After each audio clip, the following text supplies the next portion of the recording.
This week on siliconreal, Matt Barrie, freelancer.com.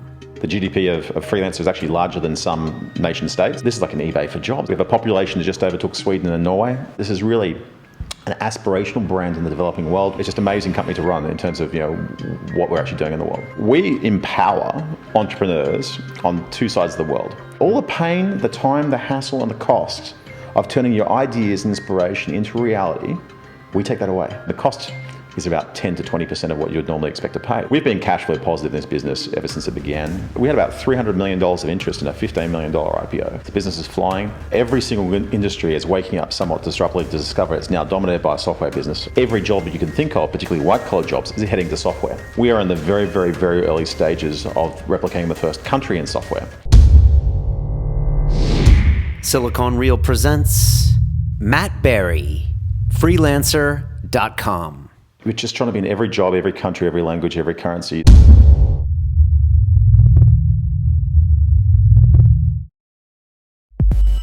In London, technology is the Silicon Roundabout. Introducing a new talk show dedicated to the people of the London technology startup scene. Silicon Real. Each week, interviewing entrepreneurs, venture capitalists, financial technology, accelerators, and incubators in an exciting three-person format. Learn about the people behind the innovation. Locally filmed, locally sourced. Silicon Real. It's about the people. This is Silicon Real, the weekly talk show dedicated to the people of the London technology startup scene. I am Brian Rose. I also host London Real. It's the same studio. It's a little bit different of a show. We've got politicians, rock stars. I was telling the guys on Monday, we had the godfather of hip hop here, Mr. Africa Bambaataa. He was a fascinating guy. He created music with James Brown. I know. And like '84, he made a track with him, and he was dropping all the science on me. He had these purple wraparound glasses on the whole time. And, what are you going to do? He's the godfather of hip hop.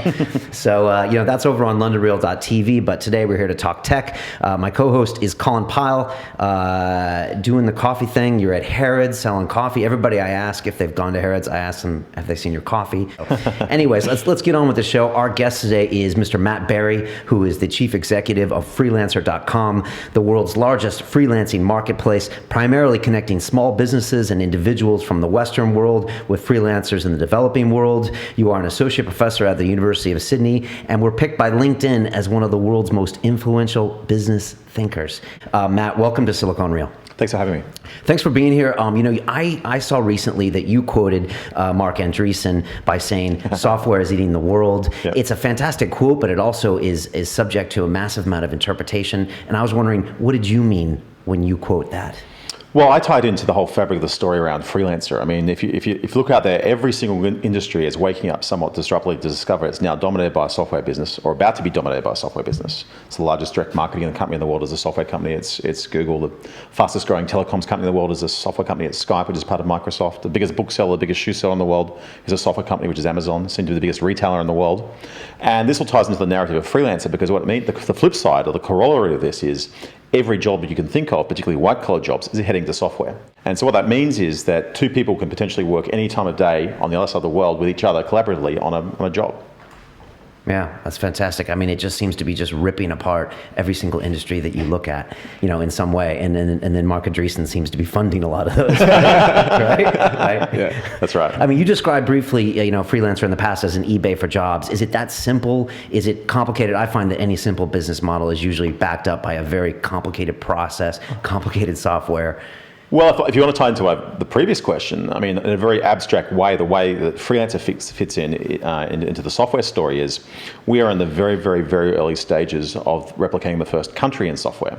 We have an economy, we have employers, we have workers, we have a GDP. The GDP of Freelancer is actually larger than some nation states now. I think we're 183 out of 185 globally for GDP. We have a rudimentary financial system because funds go through us, etc.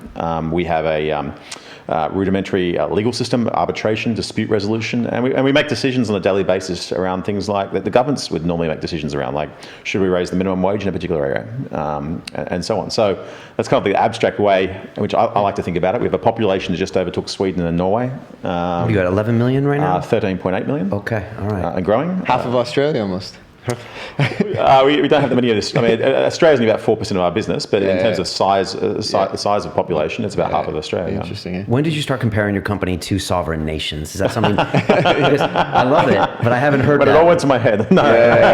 I mean, a few years ago, I just we were thinking about we kind of make jokes because it's such an amazing community. There's things just going on every day on the site. I mean, you've got 13.8 million people building things, building businesses, working, etc. And there are all sorts of crazy things that happen all the time. So it kind of there's always something going on in the community, and so we did kind of talk about it. Well, it's kind of its own little country. It's then I was thinking more abstractly about things that Mark said and so forth. I write a lot of columns for the press out in Australia and other places around the world and on LinkedIn.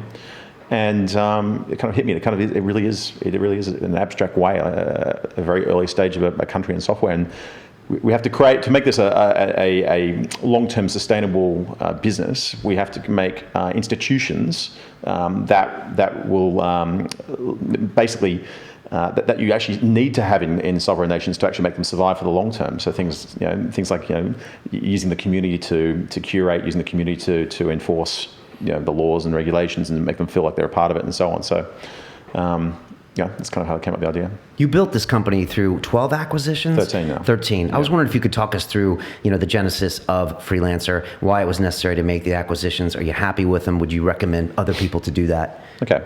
So you want me to start at the beginning? I'd like to hear. Okay. So I mean, I used to run a very deep technology company. I ran a semiconductor business when I finished Stanford and came to Australia. Right. Okay. And we built integrated circuits that run on high-speed networks to detect patterns. So we would have like these large regular expression databases and scan for things like viruses or spam or what you could customize it however you wanted. And today the technology runs 180 gigabit per second, and the company sold to Intel last year after a long period of time.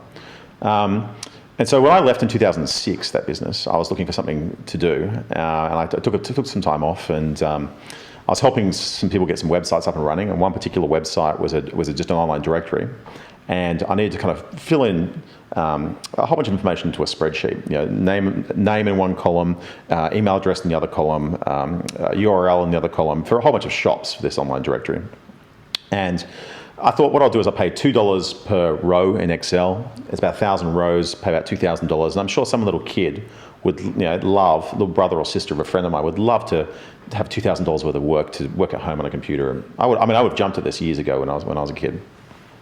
And it was just impossible to find anyone. I mean, this sort of job, it's not something you can post as a full-time job. It's not something you go to a job placement agency. I really didn't know where to go. I just thought you had to ask around your personal networks to find someone. And after about 4 or 5 months, I just couldn't really find anyone.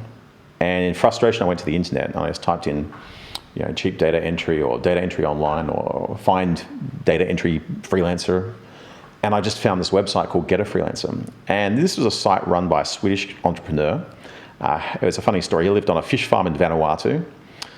He had a couple hundred domain names. He had all these little websites everywhere. And one actually became quite big in, I think it's called Gnetagalten, which was like an eBay for Sweden. It had some traction.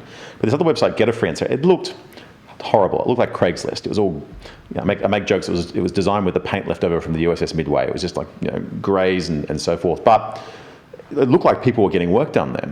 And I looked at the site. It didn't really look credible, but I posted a job there. And I walked away and I promptly forgot about it. And I came back 3 hours later and I had 74 emails in my inbox. I'll do the job for $2,000, $1,000, $500, $400, $300, $200, $100. And I was just absolutely blown away. I thought to myself, there's no way that someone will do this job for $100. I've been trying to pay someone $2,000 for the last 4 or 5 months. I couldn't find anyone. There's no way someone wants to do this for $100. And I hired the team. It was a team in Vietnam. The job was done perfectly in 3 days. And I didn't have to pay until the job was done. And an atom bomb went off my head. I thought, this is absolutely amazing. And that was 8 years ago. It was 5 years ago. 5 years ago, okay. And a little bit over 5. And I kind of thought to myself, this is amazing. I'm an entrepreneur at home. I have all these things I want to do. And now, just with a little credit card, I can hire an army to do things for me. I can program, but I'm not a graphic designer, so I can get a graphic designer to do the graphics for any website I want to put together. I can get someone to do research on the internet. I can get someone to design a mobile phone app. There's all these things I can just do now, and it just and the cost. The cost is about 10 to 20% of what you would normally expect to pay, right? And it was just so empowering. So that was the first thing through my head. I thought, gee, there's all this business I can build now, just sitting at home.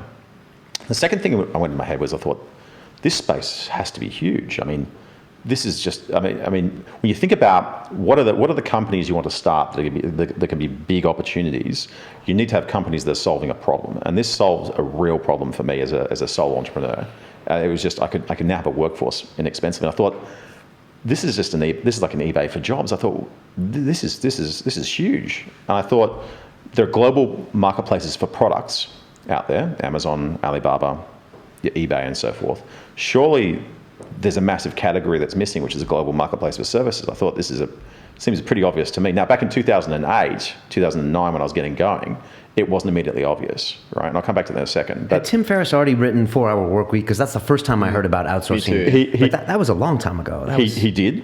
And there's a lot of really interesting insights from that book, actually, and I encourage everyone to read it if you haven't read it. What year was that? 2002, 2004, 2005? I can't remember. It was much earlier. Fairly early. But I thought to myself, global marketplace for services, surely this must be a big space. eBay for jobs, why hasn't eBay done this? And that's I thought, I need to get into this space. So I started off writing my own website. So I had a site called bititout.com, and ironically, I was hiring freelancers off Get a Freelancer to copy Get a Freelancer, because I could do the programming, but I couldn't do design. So I was hiring graphic designers and so forth. After a few weeks, I've had a rudimentary site. I was kind of figuring out how the whole business model worked. And I thought, I'd spent a lot of time building up my previous company, 6 years running it, and it didn't really set the world on fire, and it really just, it was just a really, really long, hard slog, because that first $1 million in revenue is just so hard to make, right? The second million is a bit easier. Everyone on YouTube is nodding. And it gets better and better and better after that. Colin and I are nodding. That first million is just, and I just didn't have the patience to start from scratch again. And so I kind of did a bit of a survey of the space, and it was a very, very fragmented space at the time, which leads into your question about why we consolidated the space. You had hundreds of these little guys out there doing different things. There's about a dozen sites that had been running for a little while, some back since 1999. None of them had really set the world on fire.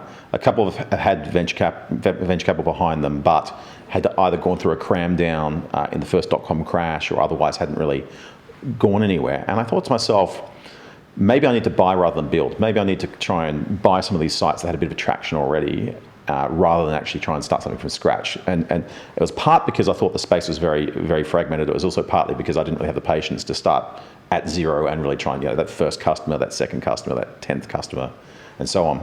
So I asked a few of the sites in the space, do you want to sell? I asked everyone that had some scale, that didn't have any institutional venture backing behind them.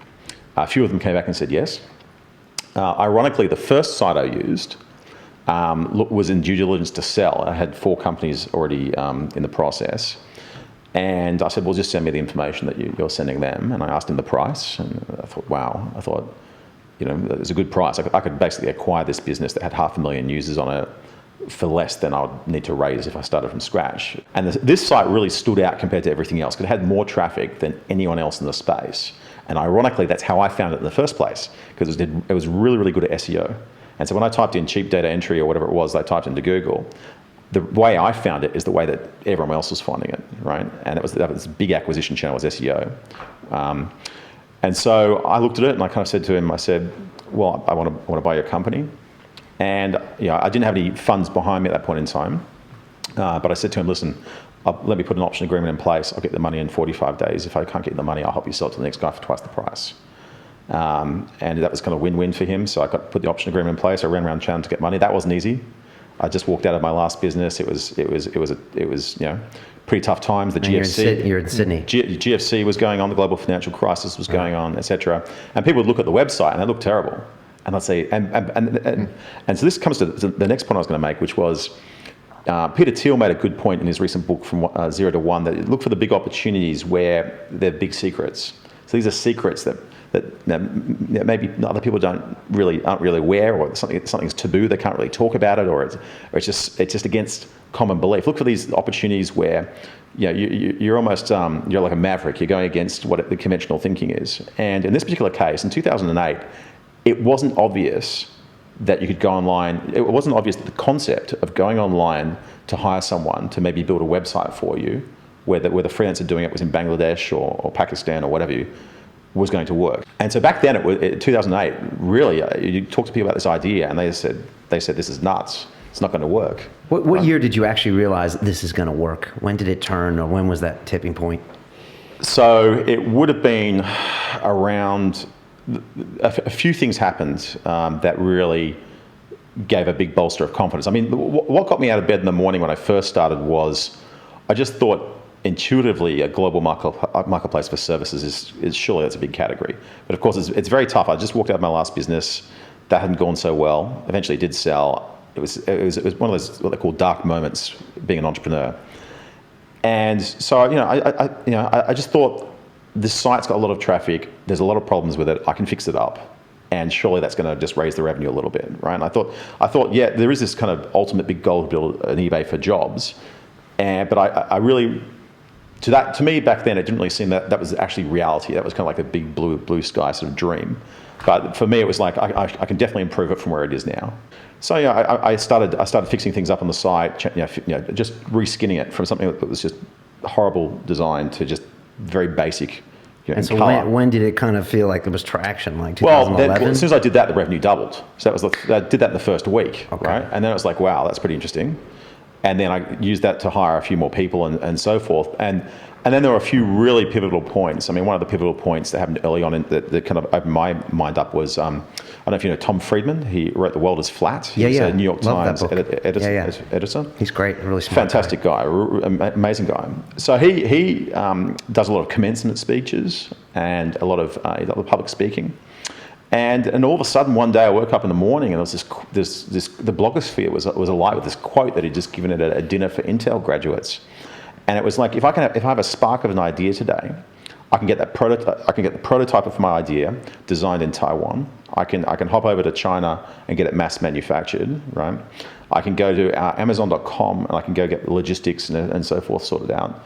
And I can go to Freelancer.com and get my logo and my back office done.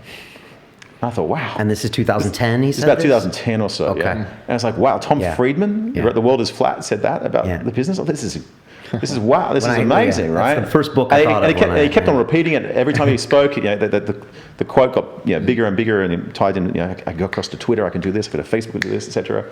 I can go to freelancer.com, and then it's like, wow, if he's talking about it, this is great. And that was really just the community. Like we started using the platform to run competitions, to promote the platform, so we're crowdsourcing our own marketing. And we'll get these videos in from around the world where people in India were doing crazy things. In the Philippines, they'll cover 40. We had this competition called Expose Our Logo, which is download our logo, print it out, and promote it in your local area. And I put some money into it, and I thought, okay, well, it'll be interesting to see what the community does for marketing. And we got this video from Bangladesh, from Rajasthan, where these freelancers assembled 3,000 villages, printed 3,000 t-shirts, 3,000 bandanas and flags under the 2,400 square foot sign, and marched 3,000 people into a stadium to teach my website on laptops. And then Pakistan, they did something similar. In Nepal, just to win the prize. Yeah, in Nepal, they put a 40-meter banner up a tower in Nepal, 45-meter logo carved into the cane fields in the Philippines, Slovakia, Taiwan, just all around the world. And the more that we kind of saw the community and what they're doing, how passionate and enthusiastic they were for the company, and we realized that this is really an aspirational brand in the developing world where we bring prosperity to people and technical jobs that don't exist, and provide a better life for them and their families and so forth. It just became more and more amazing, and it was really a series of moments, but it's just amazing company to run in terms of what we're actually doing in the world. It's fascinating because you're creating workforces in these places that didn't exist. We had BlaBlaCar in here like a week ago, and it was like creating demand, but like where it just didn't exist, out of nowhere. Yeah. So it's just a fascinating model. We have tons of entrepreneurs that watch this and are always curious about the IPO process. And I have to ask you, what was the experience like when you IPO'd last year in the Aussie market? What was the reason for doing it? Now you got a stock price you get to look at every day like Mark Zuckerberg does, and now you got to answer to the Wall Street analysts, et cetera, et cetera. You debuted like 2.5 Aussie dollars, we're down to like 59p, I think. What are the pros and cons of that process, and how has it affected the business? Okay. We'd been running the business about 4.5 years, and we'd bootstrapped the business from day one. On the exception that day one, we actually I raised a little bit of money from a friend of mine to acquire the first business, Get a Freelancer. Okay. So we didn't raise any money for any operating expenses. We just used it to do an acquisition, and we bootstrapped from there. That's impressive. Yeah. Now That's rare. It is. It probably couldn't be replicated today. Well, I mean, people do bootstrap their businesses.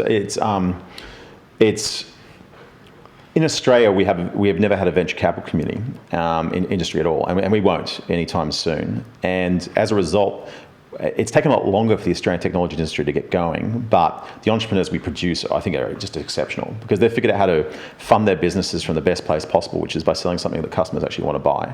So you've got people like Mike Cannon-Brooks and Scott Farquhar from Atlassian, which is a $3 billion company doing developer tools. You've got the guys from Envato, Kais Taid, one of the world's largest marketplace for stock digital content, etc. I mean, some amazing entrepreneurs, but. So you're kind of forced to bootstrap for the most part. But the downside of that is, so you're in a business almost for five years, and no one really knows how big your business is. You're a privately run company. You've never put a valuation stake in the ground by doing a major fundraising and kind of publicly announcing it. And when you see Instagram get bought for $1 billion with 13 people, 551 days old, zero revenue, you're like, well. Yeah, we have tens of millions of dollars of turnover through the business, and you kind of want to have people to know how big you are. And of course, all the big global VCs have been contacting us every quarter. I mean, they're very diligent about doing this nowadays. They get their junior associates to ring you up, and we had term sheets all along the way. We had term sheets in 2009 when I first started, but kind of thought to ourselves, maybe it's time to kind of just take a little bit of money in, put a valuation stake in the ground, just so everyone kind of knows where the business is. And so we had every option on the table at that point in time. We had private equity, we had late stage VC, we had a bunch of these options. And then if you read the press, we had there's $400 million takeover offer for the business at the same time from a Japanese HR company. Aussie dollars, US dollars. Yeah, okay. US dollars. So we had every option on the table to us in terms of what we wanted to do. And then I've written prolifically at home about the industry and how the dynamics and so forth. And we have like in Canada, we have a very large resources industry, and that resources industry doesn't go to venture capitalists to raise funds. They go to and crowdsource it from a public markets, being the Australian Stock Exchange. The regulation is good, but it's a lot lower in terms of onerous conditions. We don't have Sarbanes-Oxley or any of that in Australia. And as a result, the Australian Securities Exchange is the fourth largest equity capital market in the world. As much money has been raised in the last 5 years on that market as NASDAQ, right? And so I've written profusely about how I think it's the future for financing for Australian technology companies, simply because the venture capital industry has never shown a return. They'll never be big. The way it's all set up, it's just never going to work. Yes, the US VCs are in Australia. You've got Sequoia, you've got Excel, you've got Insight, you've got Summit. All those guys are down there. But they're primarily doing majority buyouts, and they're trying to get companies cheap, because they're trying to get out of the hot money. I mean, the reason they get out of the hot money of Silicon Valley is to go find cheap opportunities overseas. And so most of the companies they go into investments, it is majority buyouts or 100% buyouts of great Australian businesses. Okay, so you IPO. So I IPO. Go for it. So I thought we'd do it. And so it's an interesting process. So instead of spending a long time negotiating, you just write a document that says, this is what I'm going to do with the money, right? And you spend 8 weeks with a due diligence committee. So you appoint lawyers, you appoint an investigating accountant, and you have to fact check every single word in that document to make sure it's accurate and nothing's been omitted. But it's actually a lot simpler process than any venture financing I've been through. I've raised venture capital about 9 or 10 times now through my career, and this was a lot easier than any of that. And one of the interesting things is when you're raising venture capital, you're always trying to get in a competitive position. So you don't want one term sheet, you want two. So you got competitive tension, or better than three, and then you can start getting a really good deal. But you're always begging. It's always a struggle, right? You're knocking on doors, you're pitching, you're trying to find someone who's interested. Everyone says they're interested, but you're trying to get them to drop a term sheet or try to get them to actually go and make a concrete step forward in terms of financing is difficult. With us, I just had all these new friends I didn't know I had. I was getting letters from people saying, you're the best CEO in the world. My superannuation fund wants to put $1.5 million into your IPO. Like phone calls, friends of friends. We had about $300 million of interest in a $15 million IPO. So it went well. It goes up the first day. So the issue price was 50 cents. It was kind of my Justin Bieber moment. Twitter was IPOing at the same time. They had their big bird out the front of the New York Stock Exchange. Okay. We tried getting our bird out the front of the ASX, but the building owner wouldn't let us do it. So we had a neon sign in the window of our bird. And then we had a little Justin Bieber moment. All the press were there and microphones, whatever. And they said, go ring the bell, give it a hard ring, because the last guy who did it, you couldn't even hear it as an old 70-year-old man listing some resources company. And I was trying to look for the share price on the actual screens. I was looking at the issue price of 50 cents. You're looking for something fairly close to that. And I couldn't see it. All I could see was 2.50. And so I went to ring the bell and I actually broke the bell at the ASX. That's a Bieber moment. The CEO of the stock exchange has framed it and he sent it to me and says, this is what new technology does to old technology. Anyway, we opened at $2.50, which is 500% up, which is the third biggest opening ever on the Australian Securities Exchange. Market cap was over $1.1 billion. And it was pretty exciting. And since then, it's kind of interesting. I mean, if you're in the tech industry and you used to go to the private world, VCs and going to conferences and whatever, you think you know everyone in tech. Let me tell you, once you go public, there's a whole new realm of people in tech you never knew about. All the fund managers, all the private wealth guys. I mean, like there is a whole new global world of people that you've never met before. Right. That's never heard about your business. So that's a good thing. It's a great thing. It's an interesting thing. Right. It's a whole new horizon. And so since, I mean, it's pretty interesting. We obviously got a huge amount of publicity from that. It's fantastic for the business. The business is flying, going very, very well. About 400 staff now, offices around the world. I spend about 20% of my time now just doing public markets things. I've got a good finance team, which is good to take a lot of load off me, so that the burden's not that much from that perspective. And the other thing I mention is obviously the market is. The regulation constraints and burden is a lot less. So it's actually a great market to list on if you're of that sort of size. Right. Now, stock's at 59p now. Does that put pressure on you? I mean, Ben Horowitz just put out his book, The Hard Thing About Hard Things. I read that on the plane, actually. Yeah, it's a great book. I listened to it. I'm doing a Andreessen Horowitz PR tour here. This is sponsored by Andreessen Horowitz. But, he talked about his company's stock price going down, down, down. He actually raised public money after the crash in NASDAQ in 2001, because that was the only market. But now you got to wake up every morning and deal with a 59p price when you started at 250. Does that change the way you do business? Do you have to? Yeah, our stock price is extremely volatile. It's been up 25% in the last 3 days, right? I mean, it goes up. It's a great stock for trading because it's just all over. I mean, the business fundamentally is going fantastic. I mean, the revenue is way up. Projects are way up. We're a very transparent business, like any marketplace. You can watch the numbers tick over on the website. If you wanted to build a financial model, you can scrape the data off the website. The business is very healthy. It's going extremely well. What the stock price does, the stock price does. It's a very very small free float. So we only listed 6.9% of the company. Right? So what actually happens up or down on a daily basis with the stock price is really somewhat irrelevant to the actual business, right?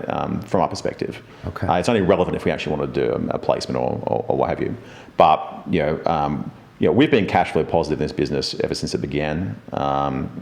This year I'm putting the pedal to the metal a little bit harder just because it's post-IPO and we built out big offices in Manila and Sydney, Vancouver. We've got an office now in London and so on. But this is the business. We don't need financing to run. We bootstrapped it for 5 years. So in retrospect, it didn't really affect you that big. Okay, now you got a public ticker. You were exposed to much more global investors, but you didn't really need the money. You raised a little bit. Yeah.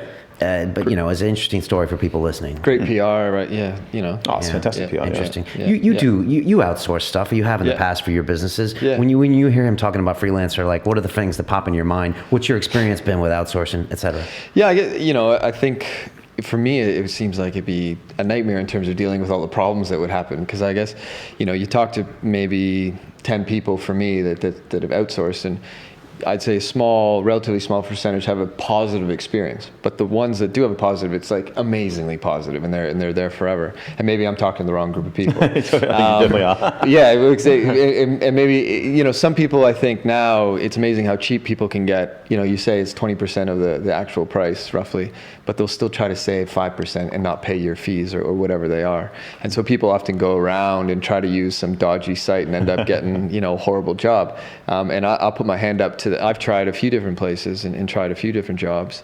I haven't tried freelancer.com, although people that I've worked with on companies have used freelancer.com for a few things and been happy. But yeah, you get a lot of disputes. Let me tell you about fundamentally what we do. We empower entrepreneurs on two sides of the world. We empower small business and startups and consumers, and mainly in the West, so people like you and I, to get things done, right? And we empower entrepreneurs in the developing world to get jobs in technical areas that don't exist, right? Now, from our perspective, from an employer's perspective, let me tell you, once you use this site for and you actually have something you want to get done, right? That you tried to get done elsewhere, and maybe it's been too hard or complicated, or what have you, and you find the right guy, a light bulb goes off in your head that is just absolutely phenomenal. This is the whole reason why I bought the site in the first place. It just makes you a better version of yourself, right? All the ideas you have, all that sparks of creativity. What if I built a website to do this? What if I built a mobile phone app to... All the pain, the time, the hassle, and the cost of turning your ideas and inspiration into reality, we take that away. We make it really easy, right? And once you find the right guys and or girls that are working for you, you'll never, ever, ever fire them. The reason why is you only pay on demand.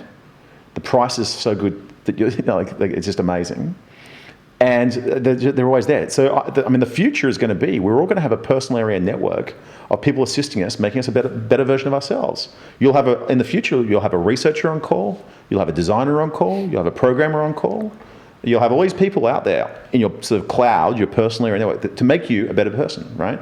I think there was a pair of economics professors at NYU who did a study, and they basically outsourced every single hour of their life because they figured if they did that, then in the long run, they would maximize everything they did. So even though they couldn't afford it, they outsourced the cleaning and every little thing of their life because they figured it would just pay off. And it makes sense to do that if you're really thinking, that your time is worth the absolute maximum and you should be doing the best things with your time. Yes, I always wished sometimes, like, if I could find 5 amazing people and pay them £300 a month, I'm in. Yeah. But sometimes it seems daunting when I go onto one of these sites and it's just like, oh, he's going to take me. I almost need to hire someone to hire me people. So we have a solution for you. There we go.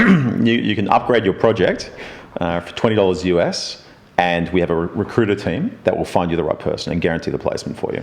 So you say, whatever you need, and our team, it's a global team that speaks about 10 languages, and they'll go off and find whoever you need, no matter where you are, what language you speak. Like a personal assistant of that site. I could see that being happy. Because like you said, there's a vocal minority on both sides that are either super happy or not so happy. And I think you probably need that assistant. Trustpilot is a website here, and I checked your reviews out, and they have mixed reviews. They have some people complaining. You probably know this. I'm sure you're combating this. We have 13.8 million customers, so there are always people very, very happy. And there was 33 reviews, and there was like 6 bad ones. But and they were like, the fees are too much. There's people copy and pasting their resumes, and they're not happy. But as you know, with every startup around here, everyone's so focused on consumer service and answering the comments and answering the replies. So what do you do when you go to Trustpilot and it's 1.5 out of 10, and you're like, this isn't fair? Can you combat it on a micro level? There's some issues about that particular site and kind of the reports on that. But it's pretty amazing. We have 5,000 jobs posted on the site a day, and the number that go into the dispute are about a dozen. Right? We have a small team of people doing arbitration and dispute resolution. And normally, what happens when things go wrong, it's usually lack of communication. So you hire someone, they've disappeared. Where are they? Etc. And that's kind of where things go wrong. But it's for the most part, the jobs that get done are phenomenal, absolutely phenomenal. And every year, the sophistication, the complexity of what people are getting done on the site is just mind blowing. There's an example, just the manufacturing section, for example, is taking off in a big way. So if you want to, there was a guy the other day who wanted to get a giant inflatable swan for a pool party that he has. He has this giant pool. Apparently his house is called the Playboy Mansion because it's like this big dilapidated mansion with like this giant pool. And he was trying to get these swans bought online, but they weighed 3.5 kilos, so the freight was too much. So he said, I'm just going to go to China now, and through Freelancer, I'm going to see if I can get these swans actually made, and I'll just sell a few online to subsidize the cost because I've got to buy a few extra. So he posted a contest. He had all these people around the world who run manufacturing firms submit designs. He got the swans made. It cost $16 per unit, freight on board delivered to his house. But he had to buy $5,000 worth. He didn't count on how much to buy. He got the box designed for about $100. He got the website done for about $250. And now he sells them online at giantswan.com for $100 each. He's making $1,000 a day selling these swans. Didn't even have to touch the product, right? And in fact, he's now done a second design and he's selling giant flamingos at giantflamingo.com, right? Yeah. So is that the future of your company? When you're looking 5 years down the road, is this going to turn into like a manufacturing outsourcer? What do you see like the next iteration of that being? 4.5 years ago, we had 20 categories of work. They were very IT in nature: website design, graphic design, copywriting, data entry, and so forth. Today, there are about 700 different categories of work: aerospace engineering, biotechnology, manufacturing, genetic engineering, electronics engineering, you name it. And really, as the internet and technology is getting more and more advanced, and the internet is becoming higher bandwidth, and the human-computer interaction is getting better and better and better, the types of work and the sophistication of the work that people can do with each other, even though they're on different sides of the planet, is getting better and better and better and better. And I don't know kind of where it ends up, but immigration goes to zero. Is that it? I mean, that's what Friedman would say. The world is completely flat. We're all into virtual reality, and we're using freelancer.com to get shit done. That's what who knows, man? Maybe I don't know. They say virtual reality is the next platform. Speaking of virtual reality, I'll tell you something funny. We bought this telepresence robot the other day. I don't know if you've seen these things, double robotics, and I can literally pull out my phone, and I can load up an app. I can access this telepresence robot and drive it around the office in Sydney, Australia. I've got one coming for the office in the Philippines. And check on everybody. And not just that, you can actually communicate. You can actually talk. It's streaming video, streaming audio. Now, what if someone's working there and they're like, here comes Matt's robot? They'll talk to me, right? It's quite late at night here in Sydney, so it's probably a bit difficult for me to. But literally just drive it around. So maybe the future is a combination of Freelancer and like these telepresence. That's hilarious. Are you guys in the US? Do you have offices there? And 50% of our employers come from the US. We don't have any offices there. We got offices in Canada. Do you need offices in the US to do what you do? Ultimately we probably will. We've got offices in Manila, Sydney, Buenos Aires, London, Vancouver. Okay. It's about 400 staff. And big goals, you said a foot on the gas, just I'm thinking for the next year, 2 years, 3 years. What's big priority for you? Is the tech, getting the tech refined, or? There's definitely a long way to go with the product, right? Just getting on all the, there's a whole explosion in platforms now. You got mobile coming up soon as wearables. You guys are on mobile. We're on mobile, but the offering is building out. It's still a long way to go on the offering. We're just trying to be in every job, every country, every language, every currency that we can be, and make the site easier and easier to use, and making sure that the collaborative tools you have that you can work together get better and better and better. So we want the experience to be better than actually working with someone locally. Right. Yeah, I think the best thing is to get people talking and get the video and get the virtual, because then people seem to work great. When it's just an email link, there's no relationship. It's tough. We've had that experience. Matt, we ask everyone that comes on the show a few questions at the end. I want to hit you. If you could make a phone call to the 20-year-old Matt and give that young man a bit of advice, I'm guessing you weren't at Stanford yet, what would you tell him? What advice would you give him? Well, the funny thing is I have no regrets about anything I've done. I just the only thing I wish in life that was maybe a bit different is maybe I'd done things a bit faster. Like I sponsored the National Computer Science Summer School, where you have the best and brightest come and learn how to program or improve their programming. And these kids today, at the age of 15, they're doing what I was doing in university in the third year, right? It's just.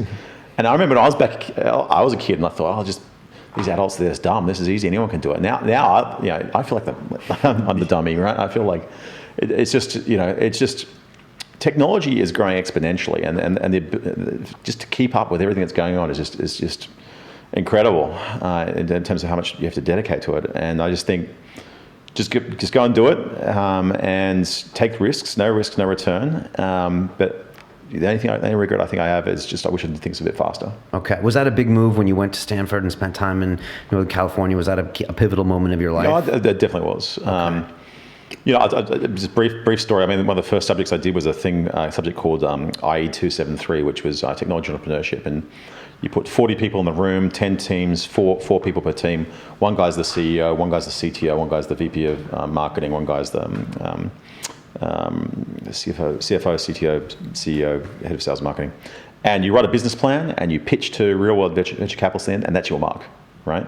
And I turned up, and I went to Stanford basically because I was going to do a PhD at MIT in robotics, and I didn't get in. But I got into Stanford, I got into Cornell.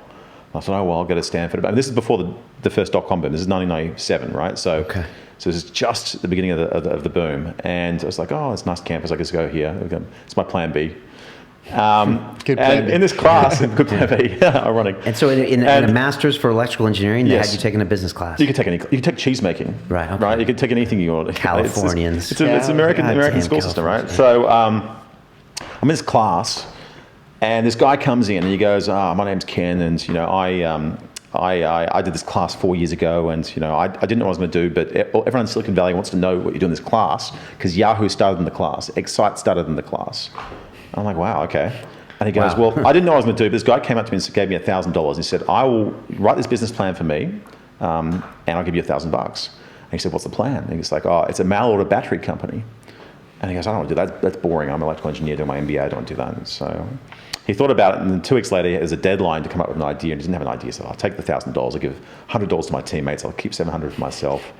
Anyway, he said, I did this mail order battery business. Anyway, it became 1-800-batteries.com. And at the time, he goes, the business is now worth $75 million, and I'll fund 4 teams $250,000 each. And the guy backed me will fund 4 teams quarter. All of a sudden, you're at the back of the class, and you're just like, what's going on in this class, right? And it's pretty amazing because we all worked on different ideas, and at the end, you pitch to real venture capitalists, and they're all very, very famous venture capitalists that you know today that work at all the big firms. Back then, we didn't really know who they were. But the market capitalization in total of all the companies that started in my class, just one class, in 1 year, today is subsequently, from 1997 to now, is somewhere around $40 billion. Just from 40 people in the room. Fascinating how Stanford attracts that entrepreneurial spirit. And I mean, if they did a study between MIT and Stanford, I mean, Stanford must have 100 times the market cap of companies that kind of. It is. Because it's in the spirit of the university. It's. What they do is they attract the best and brightest from around the world. So does MIT. But then they give them the encouragement and the framework and the whole mindset that you're to go out there and start a business, right? That's a big So if you do your difference. PhD, first year you're selecting a supervisor, second year you're doing some research, third year you're writing a business plan, fourth year you get your financing lined up, if you make it to fourth year, right?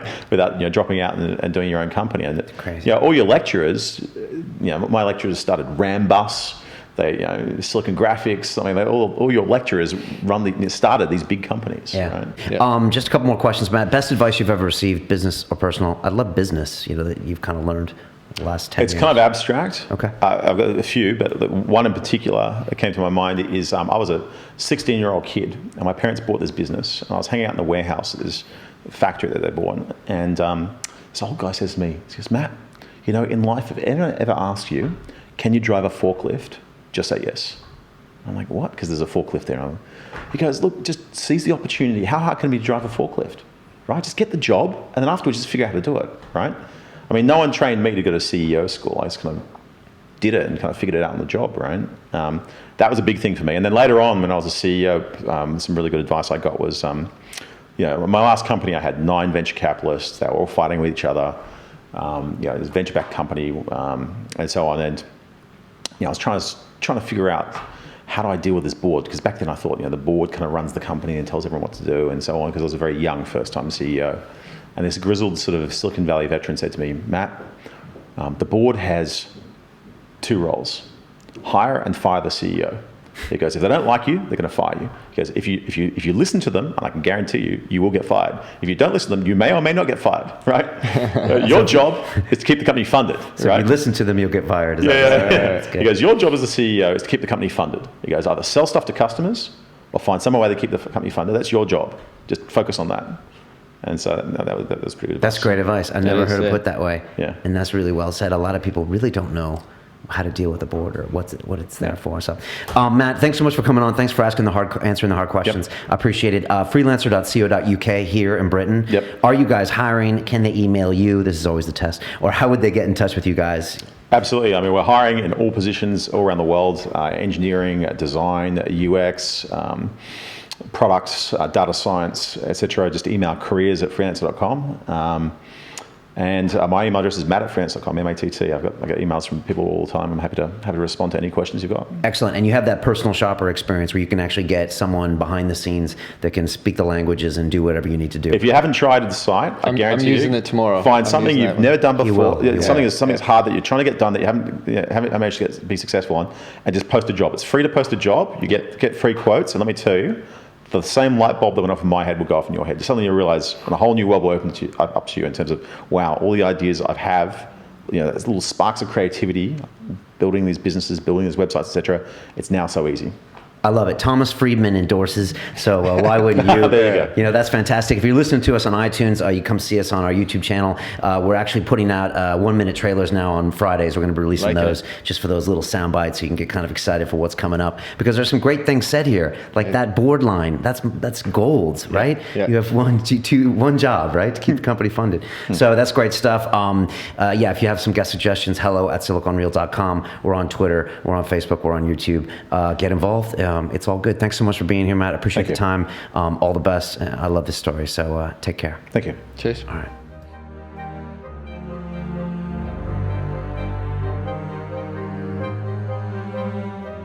This week on Silicon Reel.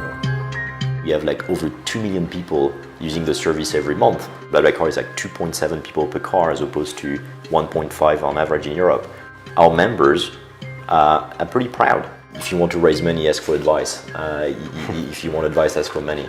Make sure you can pick your investors. Make sure they understand your story. We actually allow people to go spend a week in any office they want. They don't feel they work for a company. I think they're part of a movement. I tend not to look back so much, because you cannot change the past. On Monday, Silicon Reel presents Nicolas Brousson, BlaBlaCar. If our choice was to be profitable today, we would be missing out on something much bigger.